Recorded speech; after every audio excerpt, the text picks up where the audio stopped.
ఉండి, అంటే ఒక యాక్సెప్టెన్స్ తోటి, ఒక లిజనింగ్ తోటి ఉండి, ఒక ఎంపథెటిక్ గా బిహేవ్ చేసి, ముఖ్యంగా ఈ కేరింగ్ కంపాషనేట్ గా ఉండడం అనేది ఈ అన్ని సమస్యలకు పరిష్కారంగా మనం చెప్పుకోవచ్చు. మన జీవన నైపుణ్యాల లోపల ఇవి చాలా ముఖ్యమైనవి. మనము ఒక మొక్క పెంచుతాం.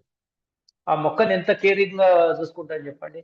ఆ మొక్క పట్ల మనకు ఉన్నటువంటి ప్రేమ, ఆ కంపాషనేట్ అనేది ఎంత గొప్పది చెప్పండి. మొక్కనే కాదు, ఒక పుస్తకం, ఒక వస్తువు ఏదైనా సరే, ఒక మనుషుల మధ్య ఉన్నటువంటి ఒక అనుబంధం, ఒక తల్లిని చూసుకునే విధానం, లేదా తల్లిదండ్రులు పిల్లల్ని చూసుకునే విధానం, ఈ కేరింగ్ కంపాషనేట్ అనేటివి నిజంగా మన ప్రవర్తన లోపల చాలా మార్పు తెస్తాయి. పిల్లల యొక్క ప్రవర్తనలో కూడా చాలా మార్పు తెస్తాయి.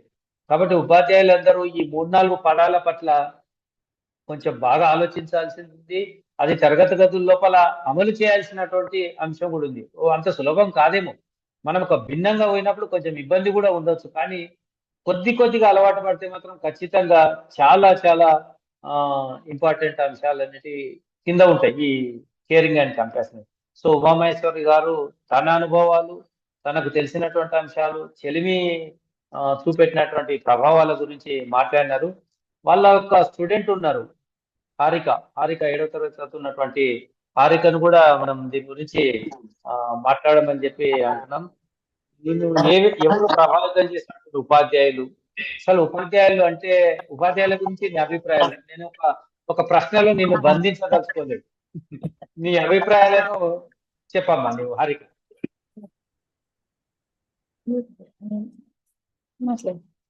అందరికీ నమస్కారం. నా పేరు హారిక. నేను 7వ తరగతి చదువుతున్నాను. మా స్కూల్ పేరు GGHS మారేడుపల్లి. ముఖ్యంగా మీరు అడిగిన ఫస్ట్ క్వశ్చన్, ఇష్టమైన టీచర్. నాకు విజయలక్ష్మి టీచర్ అంటే ఇష్టం. టీచర్ చాలా పుషప్ చేసేది మాకు చదువు కోసం, కానీ చదువు కోసం చాలా గౌరవంగా చెప్పేది. టీచర్ చదువుకుంటే భవిష్యత్తులో మంచి ఉద్యోగం కానీ ఏమైనా తెచ్చుకోవచ్చు అనేది మమ్మల్ని పుషప్ కానీ ఏమైనా చేసేది. ముందుకి వెళ్ళాలి, చదువు అంటే గౌరవించాలి అని చెప్పేది. చాలా లెసన్స్ కానీ ఏమైనా ఎగ్జాంపుల్స్ కానీ బాగా చెప్పేది, అర్థమయ్యేటట్టుగా. ఫ్రెండ్లీగా ఉంటారు మాట. హారిక, చదువును మించి చెప్పమ్మా ఏమన్నా. చదువును మించి టీచర్ ఇష్టం. టీచర్ మాతో ఫ్రెండ్లీగా, క్లోజ్నెస్ గా, ప్రేమ ఎఫెక్షన్ చూపిస్తుంది మాతో. ఇంకా చెప్పమ్మా, నువ్వు చెలిమి శిక్షణ ఉన్నటువంటి తరగతిలోనే ఉన్నావా? ఏ అంశాలు చెప్తుంటారు? గతంలోకి ఇప్పటికి నీ ప్రవర్తనలో వచ్చిన మార్పు ఏంటి? నీ ఫ్రెండ్స్ తోటి ఏ విధంగా ఉంటున్నావు? మీ కుటుంబ సభ్యులతో ఏ విధంగా ఉంటున్నావు? ఎలాంటి మార్పు వచ్చింది? అందరితో ఎఫెక్షన్ గానే ఉంటున్నాం. బాగుంది. చెల్మి అనే ఒక గేమ్ తరపు నుంచి మాకు చాలా తెలుస్తున్నాయి. టీచర్స్ చాలా మాతో ఫ్రెండ్లీగా, ఎఫెక్షన్ తో, లవ్లీగా ఉంటున్నారు.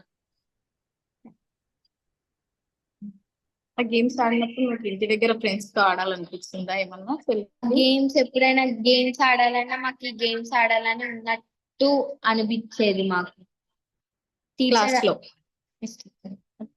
క్లాస్ లో కానీ, పీటీ పీరియడ్ లో, ఏ పీరియడ్ లో అయినా గేమ్స్ ఆడతామంటే ఈ గేమ్స్ ఆడాలని అనుకుంటాము.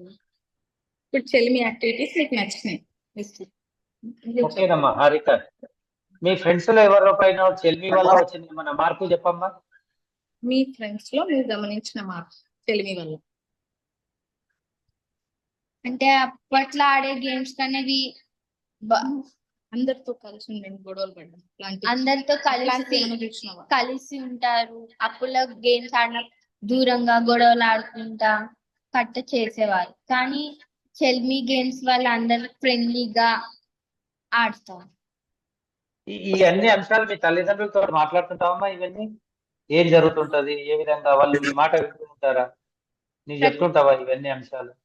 ప్రతిరోజు స్కూల్లో ఏం జరిగిందో చెప్తాం. చెల్మి జరుగుతుంది అని చెప్పినావా మీ పేరెంట్స్ కి? మీ ఫాదర్ కి చెప్పినావు కదా, ఏమన్నారు? అవునా, యాక్టివిటీస్ బాగా చేపిస్తున్నారు, గేమ్స్ ఓకే, స్కూల్ బాగుంది. ఓకే, ఓకేనమ్మా హారిక. సో ఈ కార్యక్రమంలో పాల్గొంటున్న ఎవరైనా సరే